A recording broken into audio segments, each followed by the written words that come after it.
ព្រះបង្គំសូមក្រាបថ្វាយបង្គំសម្ដេចព្រះអភិសិរីសកុន្ធាមហាសង្ឃរាជជាធិបតីគតិឧទ្ទេសបណ្ឌិតប៊ូគ្រីសម្ដេចព្រះមហាសង្ឃរាជនៃគណៈធម្មយុត្តិកានិកាយនៃព្រះរាជាណាចក្រកម្ពុជាជាព្រះសាកលវិទ្យាធិការនៃពុទ្ធិកសាកលវិទ្យាល័យព្រះសីហមុនីរាជានិងជាព្រះប្រធានប៉ុស្តិ៍សុខភាពសម្ដេចព្រះរាជគ្រូប៊ូគ្រីព្រះករុណាព្រះមហាក្សត្រសីហមុនីជាទីគោរពសក្ការៈដ៏ខ្ពង់ខ្ពស់បំផុតសូមគោរពឯកឧត្តមងួនស្ដេចភក្តីរដ្ឋលេខាធិការក្រសួងធម្មការនិងសាសនាទទួលបន្ទុកពុទ្ធិកសាកលវិទ្យាល័យព្រះសីហមុនីរាជានិងសូមគោរពសម្ដេចទ្រង់ឯកឧត្តមលោកជំទាវលោកស្រីអ្នកនាងកញ្ញាស្វាគមន៍មកកាន់កម្មវិធីចក្ខុវិស័យ PSBU ពីកម្មវិធីនៅតែបន្តពិភាក្សាទៅលើប្រធានបទមួយទៀតហើយដែលតកតងទៅនឹងឧត្តមភាពនៃជីវិតនិងគុណតម្លៃនៃការសិក្សាលើជំនាញវិទ្យាសាស្ត្រអប់រំនៅពុទ្ធិកសាកលវិទ្យាល័យព្រះសីហមុនីរាជាវិទ្យាសាស្ត្រអប់រំត្រូវបានគេចាត់ទុកថាជាជំនាញមួយយ៉ាងសំខាន់ដែលជាឆ្អឹងខ្នងក្នុងការបណ្ដុះបណ្ដាលធនធានមនុស្សប្រកបដោយចំណេះដឹងនិងសីលធម៌ដូច្នេះដើម្បីជ្រាបកាន់តែច្បាស់អំពីទស្សនវិស័យក៏ដូចជាគុណតម្លៃនៃការសិក្សាជំនាញមួយនេះយើងនឹងមានកិច្ចសម្ភាសន៍ជាមួយនឹងលោកសាស្ត្រាចារ្យបណ្ឌិតប្លង់តូនប្រធានដេប៉ាតឺម៉ង់វិទ្យាសាស្ត្រអប់រំនៃពុទ្ធិកសាកលវិទ្យាល័យព្រះសីហមុនីរាជាដូចតទៅចា៎សូមគោរពជំរាបសួរលោកសាស្ត្រាចារ្យសួរបានជំរាបសួរចាអរគុណសម្រាប់ការអញ្ជើញចូលរួមក្នុងថ្ងៃនេះសុខសប្បាយជាទេសុខសប្បាយហើយបានចាដោយដែលបានជម្រាបជូនទស្សនិកជនហើយនៅក្នុងថ្ងៃនេះយើងនឹងពិភាក្សាទៅលើប្រធានបទឧត្តមភាពនៃជីវិតនិងគុណតម្លៃនៃការសិក្សាលើជំនាញវិទ្យាសាស្ត្រអប់រំដូច្នេះមុននឹងឈានចូលដល់ប្រធានបទតើលោកសាស្ត្រាចារ្យអាចចែករំលែកត្រួសអំពីបទពិសោធន៍នៅក្នុងវិស័យអប់រំដែលជំរុញឲ្យលោកសាស្ត្រាចារ្យដឹកនាំដេប៉ាតឺម៉ង់វិទ្យាសាស្ត្រអប់រំនេះចា៎ជាកិច្ចចាប់ផ្ដើមនេះទូមគុំសូមក្រាបថ្វាយបង្គំសម្ដេចព្រះអភិសិរីសកុន្ធាមហាសង្ឃរាជាគតិឧទ្ទេសបណ្ឌិតប៊ូគ្រីសម្ដេចព្រះសាកលវិទ្យាធិការនៃពុទ្ធិកសាកលវិទ្យាល័យព្រះសីហមុនីរាជាអពងពោះសូមក្រាបថ្វាយបង្គំសម្ដេចព្រះសាកលវិទ្យាធិការរងគ្រប់ព្រះអង្គនៃពុទ្ធិកសាកលវិទ្យាល័យព្រះសីហមុនីរាជាទីគោរពសូមគោរពអាដាមបណ្ឌិតងួនស្ដេចភក្តីទីប្រឹក្សាផ្ទាល់សម្ដេចមហាបវរធិបតីហ៊ុនម៉ាណែតនាយករដ្ឋមន្ត្រីនៃព្រះរាជាណាចក្រកម្ពុជានិងជារដ្ឋលេខាធិការក្រសួងធម្មការនិងសាសនាទទួលបន្ទុកពុទ្ធិកសាកលវិទ្យាល័យព្រះសីហមុនីរាជាទីគោរពសូមគោរពគណៈគ្រប់គ្រងមន្ត្រីអប់រំសាស្ត្រាចារ្យនៃពុទ្ធិកសាកលវិទ្យាល័យព្រះសីហមុនីរាជាទីគោរពកំឡុងពេលដែលខ្ញុំចូលធ្វើការងារជាអ្នកទទួលបន្ទុកផ្នែកខាងជំនាញវិទ្យាសាស្ត្រអប់រំនេះបានរយៈពេលជាយូរឆ្នាំមកដែរហើយកញ្ញាបានប្រហែលជា10ឆ្នាំជាងហើយបានយូរបែរយូរហើយខ្ញុំជាអ្នកសម្របសម្រួលទាំងសាស្ត្រាចារ្យបង្រៀនក៏ដូចជាអ្នករៀបចំកម្មវិធីសិក្សាមួយចំនួនទៀតនៅក្នុងមហាវិទ្យាល័យដូចជាជំនាញឯកទេសវិទ្យាសាស្ត្រអប់រំពិសេសគឺពាក់ព័ន្ធជាមួយនឹងឯកទេសវិទ្យាសាស្ត្រអប់រំនេះពិតជាមានសារៈសំខាន់ខ្លាំងណាស់បាទវាជាដំណើរការនៃការបង្កើតមូលធនមនុស្សបាទប្រកបដោយគុណតម្លៃពិសេសគឺផ្ដោតទៅលើគុណធម៌សីលធម៌ពិសេសជាងនេះទៀតគឺពាក់ព័ន្ធជាមួយនឹងបង្កើនសមត្ថភាពនៃការវិភាគឲ្យបានល្អប្រសើរបាទចាសសូមគោរពអរគុណលោកសាស្ត្រាចារ្យសម្រាប់ការចែករំលែកនៅបទពិសោធន៍សំខាន់តកតងទៅនឹងការដឹកនាំដេប៉ាតឺម៉ង់វិទ្យាសាស្ត្រអប់រំឈានចូលដល់ប្រធានបទតើលោកសាស្ត្រាចារ្យអាចចែករំលែកឲ្យកាន់តែស៊ីជម្រៅតកតងទៅនឹងពាក្យថាវិទ្យាសាស្ត្រអប់រំក្នុងបរិបទពុទ្ធិកសាកលវិទ្យាល័យរបស់យើងហើយថាតើដេប៉ាតឺម៉ង់វិទ្យាសាស្ត្រអប់រំមានបណ្ដុះបណ្ដាលប៉ុន្មានកម្រិតកម្មវិធីសិក្សាហើយមានការបណ្ដុះបណ្ដាលនិស្សិតយ៉ាងណាដែរចា៎បាទអរគុណកញ្ញាពាក់ព័ន្ធជាមួយនឹងអត្ថន័យនៃពាក្យថាវិទ្យាសាស្ត្រអប់រំនេះដោយទស្សនិកជនក៏ដូចជាអ្នកសិក្សារៀនសូត្រធ្លាប់បានដឹងរួចហើយថាវិទ្យាសាស្ត្រអប់រំនេះគឺជាវិស័យសិក្សាដែលបញ្ចូលទាំងចំណេះដឹងនៅក្នុងនោះមានទស្សនវិជ្ជាមានចិត្តវិទ្យាមានគរុកោសល្យមានសង្គមវិទ្យានិងការគ្រប់គ្រងផ្សេងៗទៀតអញ្ចឹងមុខវិជ្ជាឬក៏អត្ថន័យនៃពាក្យថាវិទ្យាសាស្ត្រអប់រំនេះគឺមានសារៈសំខាន់ខ្លាំងណាស់ពិសេសគឺពាក់ព័ន្ធជាមួយនឹងការសិក្សាទៅលើទ្រឹស្ដីផ្សារភ្ជាប់ជាមួយនឹងការអនុវត្តដែលធ្វើឲ្យសមត្ថភាពវិជ្ជាជីវៈនៃការបណ្ដុះបណ្ដាលនៃការសិក្សារៀនសូត្រនឹងកាន់តែល្អប្រសើរទៀតបាទចាអញ្ចឹងមានន័យថាមិនមែនយើងគ្រាន់តែសិក្សាអំពីទ្រឹស្ដីទេក៏ប៉ុន្តែក៏ផ្សារភ្ជាប់ជាមួយនឹងការអនុវត្តទៀតបាទចាដូចជាការបង្រៀនជាដើមកញ្ញាចាសូមអរគុណចាដូច្នេះបន្ថែមពីនេះតើអ្វីដែលជាយុទ្ធសាស្ត្រស្នូលក្នុងការបណ្ដុះបណ្ដាលជំនាញមួយនេះទៅកាន់សាមញ្ញនិស្សិតឲ្យទទួលបាននៅឧត្តមភាពក៏ដូចជាគុណធម៌សិលធម៌ចរិយាធម៌ក្នុងសង្គមដែរចា៎បាទអរគុណសំណួរនេះល្អមែនតើបាទពាក់ព័ន្ធជាមួយនឹងយុទ្ធសាស្ត្រស្នូល ក្នុងការបដិបដាលក៏ដូចជាជំនាញវិទ្យាសាស្ត្រអប់រំនេះនៅក្នុងពុទ្ធិកសាកលវិទ្យាល័យយើងនេះតាក់ទងជាមួយនឹង Department វិទ្យាសាស្ត្រអប់រំក៏ដូចជាជំនាញវិទ្យាសាស្ត្រអប់រំនេះផងដែរគឺយើងបដិបដាលទៅលើចំណេះដឹងគួបផ្សំជាមួយនឹងវិជ្ជាជីវៈពិសេសគឺ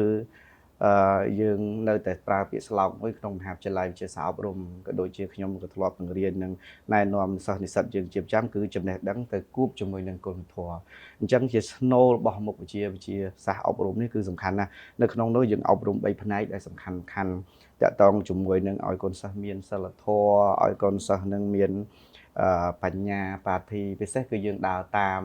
ពាក់ព័ន្ធជាមួយនឹងបាវចនារបស់សាលារបស់យើងគឺមានមេត្តាសតិបញ្ញាចំណាំបាទបញ្ញាបាទហើយដើម្បីឲ្យសិស្សនិស្សិតទាំងអស់ហ្នឹងคลายទៅជាពលរដ្ឋល្អនិងជាអ្នកអប់រំដែលមានការទទួលខុសត្រូវចំពោះសង្គមបាទបញ្ញាបាទចាដូច្នេះមានន័យថាការសិក្សាជំនាញវិទ្យាសាស្ត្រអប់រំនេះមិនត្រឹមតែទទួលបាននៅបញ្ញាប៉ុណ្ណោះទេប៉ុន្តែក៏ទទួលបាននៅគុណធម៌សិលធម៌សម្រាប់ដឹកនាំជីវិតឲ្យកាន់តែល្អប្រសើរផងដែរចាតើការសិក្សាជំនាញវិទ្យាសាស្ត្រអប់រំនេះអាចជួយឲ្យនិស្សិតស្វែងរកនៅឧត្តមភាពសម្រាប់ជីវិតខ្លួនឯងដោយរបៀបណាតើពួកគាត់អាចប្រើចំណេះដឹងអប់រំទាំងនេះក្នុងការដឹកនាំខ្លួនឯងក៏ដូចជាដឹកនាំសង្គមដោយម្ដេចដែរចាបាទអរគុណបាទអញ្ចឹងពាក់ព័ន្ធជាមួយនឹងសិក្សាមុខជំនាញនេះឧត្តមភាពនៃជីវិតនៃការសិក្សាមុខជំនាញវិទ្យាសាស្ត្រអប់រំនេះពិសេសគឺដល់សាមណសិស្សនិស្សិតដែលរៀនសិក្សាមុខវិជ្ជាវិទ្យាសាស្ត្រអប់រំនេះគឺពិតជាមានសារៈសំខាន់ណាស់ទី1គឺជួយឲ្យសាមណនិស្សិតយល់ដឹងពីខ្លួនឯងជារឿងសំខាន់ហើយមួយទៀតនោះគឺស្គាល់ពីតួនាទីរបស់ខ្លួនឯងហើយភារកិច្ចរបស់ខ្លួនឯងនៅក្នុងសង្គមហើយពិសេសជាងនេះទៅទៀតមុខវិជ្ជាវិទ្យាសាស្ត្រអប់រំនឹងគឺផ្ដោតទៅលើការទទួលខុសត្រូវមានវិន័យហើយគុណតម្លៃមនុស្សធម៌ដែលជាមូលដ្ឋានគ្រឹះសម្រាប់ឧត្តមភាពនៃជីវិតកញ្ញាបាទចាតែនេះហើយគឺជាមូលដ្ឋានគ្រឹះដែលជួយដឹកនាំឲ្យសាមណនិស្សិតទទួលបានឧត្តមភាពពេញលេញនៅក្នុងជីវិតដែរចាលោកសាស្ត្រាចារ្យនេះខ្ញុំមានសំណួរមួយដែលទស្សនិកជនភាគច្រើនតែងតែមានចម្ងល់ដូចនេះខ្ញុំដែរខ្ញុំជឿជាក់ថាអញ្ចឹងតកតងទៅនឹងជំនាញមួយនេះថាតើក្រៅពីអាជីពគ្រូបង្រៀនឬក៏អាជីពដែលតកតងនៅក្នុងវិស័យអប់រំតើអ្នកដែលសិក្សារួចគាត់អាចប្រើជំនាញមួយនេះធ្វើការឬក៏ប្រកបការងារនៅក្នុងវិស័យណាខ្លះដែរចាបាទអរគុណបាទនៅពេលដែលនិស្សិតឬបញ្ចប់មុខវិជ្ជាឯកទេសឬក៏ឯកទេសវិទ្យាសាស្ត្រអប់រំនេះក្រៅពីគ្រូបង្រៀនគឺមុខវិជ្ជានេះគឺមានច្រើនទៀតបាទមិនមែនគ្រាន់តែគ្រូបង្រៀនទេនៅក្នុងនោះគឺយើងអាចក្លាយទៅជាអ្នកគ្រប់គ្រងសាលារៀនយើងអាចក្លាយទៅជាអ្នករៀបចំកម្មវិធីសិក្សាបាទយើងអាចក្លាយទៅជាអ្នកជំនាញផ្នែកខាងវាយតម្លៃនៃគុណភាពសិក្សាហើយកាន់តែពិសេសមួយទៀតនោះនៅពេលដែលរៀនចប់ទៅអាចក្លាយទៅជាអ្នកស្រាវជ្រាវផ្នែកខាងអប់រំហើយចំពោះកិច្ចការវិញក៏មានច្រើនដែរមិនមែនត្រឹមតែរដ្ឋទេក៏អាចធ្វើការងារឯកជនថែមទៀតក៏បានដែរកញ្ញាបាទមុខវិជ្ជានេះបាទមានន័យថាជាមុខវិជ្ជាដែលមានភាពទូលំទូលាយអាចបម្រើការគ្រប់វិស័យទាំងអស់ចាទាំងស្ថាប័នរដ្ឋទាំងស្ថាប័នឯកជនហើយ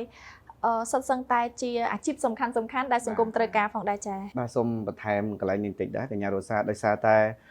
មុខវិជ្ជាវិទ្យាសាស្ត្រអប់រំរបស់យើងនេះគឺនៅក្នុងពុទ្ធិកសាកលវិទ្យាល័យព្រះសីហមុនីរាជានេះគឺយើងបានបើកយូរហើយតាំងពីបើកសាកលវិទ្យាល័យយើងម្លេះតាំងពីការចាប់ផ្ដើមបាទតាំងពីការចាប់ផ្ដើមសាលាយើងនេះតែម្ដងហើយជំនាញនេះគឺជាជំនាញដែលសំខាន់បាទហ្នឹងហើយនៅក្នុងនេះដែរយើងមានគ្រប់កម្រិតទាំងអស់តាំងពីកម្រិតបរិញ្ញាបត្ររងបរិញ្ញាបត្រជាន់ខ្ពស់ថ្នាក់បណ្ឌិតចំណែកឯបញ្ញាបត្ររងនោះយើងបើករហូតទៅដល់តាំងពីចំនួនទី1រហូតដល់ចំនួនទី19ចំនួនទី20ហើយកញ្ញាបាទហើយសម្រាប់ឯកទេសវិទ្យាសាស្ត្រអប់រំនេះគឺបញ្ញាបត្រជាន់ខ្ពស់វិញក៏យើងបើកបានច្រើនចំនួនដែរគឺតាំងពីចំនួន1រហូតដល់មកចំនួនទី10 11ហើយនៅពេលនេះឥឡូវក៏មានសិស្សនិស្សិតកំពុងតែរៀនសិក្សាច្រើនទាំងបរិញ្ញាបត្រជាន់ខ្ពស់និងថ្នាក់បណ្ឌិតពិសេសគឺថ្នាក់បណ្ឌិតយើងបើកបាន2ចំនួនហើយគឺចំនួនទី1និងចំនួនទី2ហើយគឺមាននិស្សិតនេះចូលរៀនច្រើនមែនតើបាទសូមអរគុណចាមានគ្រប់កម្រិតមិនមែនមានត្រឹមតែមួយកម្រិតទេចាមានតាំងពីបរិញ្ញាបត្រជាន់ខ្ពស់រហូតដល់ថ្នាក់បណ្ឌិតទៀតបាទចា ចាសូមគោរពអរគុណមែនទែនសម្រាប់ការបកស្រាយដ៏ក្បោះក្បាយរបស់លោកសាស្ត្រាចារ្យដោយសារតែពេលវេលាឈានដល់ទីបញ្ចប់ដូច្នេះតើលោកសាស្ត្រាចារ្យមានពាក្យពេចន៍ក៏ដូចជាផ្សារលើកទឹកចិត្តអ្វី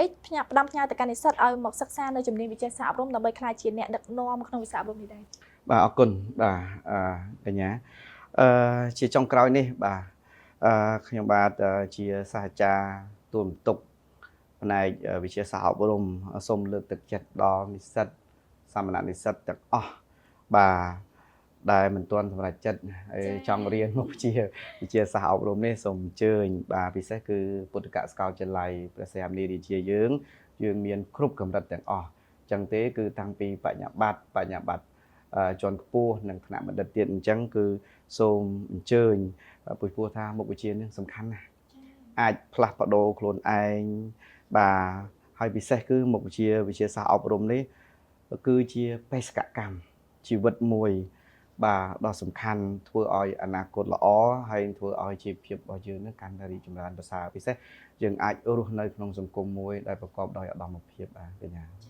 ចា៎ខ្ញុំសូមគោរពអរគុណលោកសាស្ត្រាចារ្យសម្រាប់ការផ្ដល់ពេលវេលាដ៏មានតម្លៃចូលរួមនៅក្នុងកម្មវិធីបើទោះបីជារវល់យ៉ាងណាក៏ដោយក៏នៅតែឆ្លៀតពេលចូលរួមដែលជាការចែករំលែកទៅកាន់ទស្សនិកជនជាពិសេសបងប្អូនដែលកំពុងតែពិចារណាក្នុងការជ្រើសរើសជំនាញសិក្សាបន្ទាប់ពីបានស្ដាប់នៅការចែករំលែកយ៉ាងក្បោះក្បាយនិងច្បាស់លាស់របស់លោកសាស្ត្រាចារ្យសង្ឃឹមថាទស្សនិកជនក៏ដូចជាបងប្អូននិស្សិតបានស្វែងយល់កាន់តែច្បាស់ថាការសិក្សាជំនាញវិទ្យាសាស្ត្រអប់រំនៅពុទ្ធិកសាកលវិទ្យាល័យព្រះសីហមុនីរាជាគឺជាការវិនិយោគទៅលើឧត្តមភាពនៃការអប់រំក៏ដូចជាគុណតម្លៃនៃជីវិតរបស់និស្សិតគ្រប់រូបហើយការសិក្សាជំនាញមួយនេះបានជួយបណ្ដុះបណ្ដាលឲ្យនិស្សិតទទួលបានទាំងបញ្ញានិងសីលធម៌ផងដែរទស្សនិកជនក៏នៅតែអាចបន្តតាមដានទស្សនារាល់សកម្មភាពក៏ដូចជាកម្មវិធីផ្សេងៗទៀតដែលចាក់ផ្សាយនៅលើបណ្ដាញសង្គមរបស់ពុទ្ធិកសាកលវិទ្យាល័យព្រះសីហមុនីរាជា